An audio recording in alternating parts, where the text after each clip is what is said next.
This Cb1100 is Honda's interpretation on the retro roadster. It's a brand new take on old school style biking. So while it looks like a 70s throwback with its air-cooled engine, wire wheels and twin-shock rear suspension, it's actually thoroughly modern.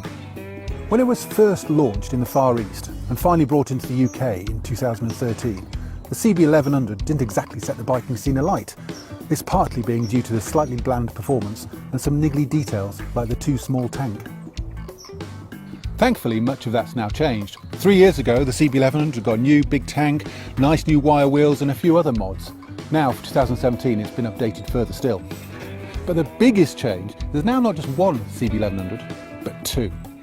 There's a new, sportier, more modern Cb1100 RS with revised ergonomics, cast 17-inch wheels, uprated brakes and suspension, and a host of blacked out, mean and moody cosmetic changes.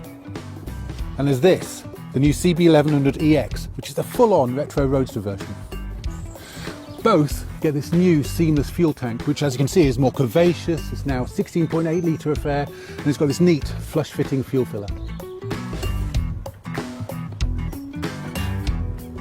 While this EX gets a new, more authentic ribbed seat, along with more tasty brushed aluminium side panels.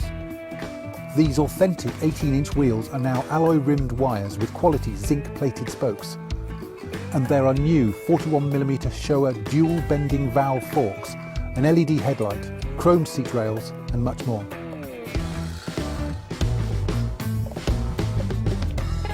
But best of all is how the CB goes.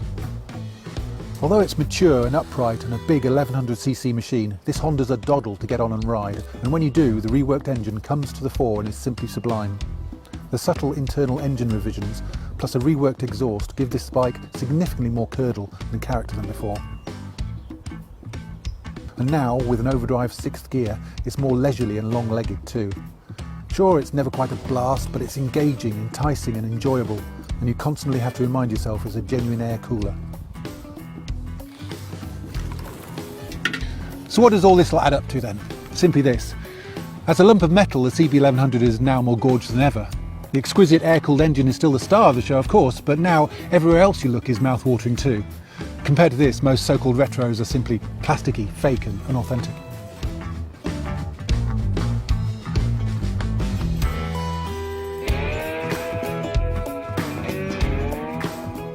But the cherry on top is now how much better this Cb1100 now goes. It's no rocket ship admittedly, but it does pleasing, reassuring and sweet nostalgia better than almost any other motorcycle. And surely that's what a retro roadster is meant to be.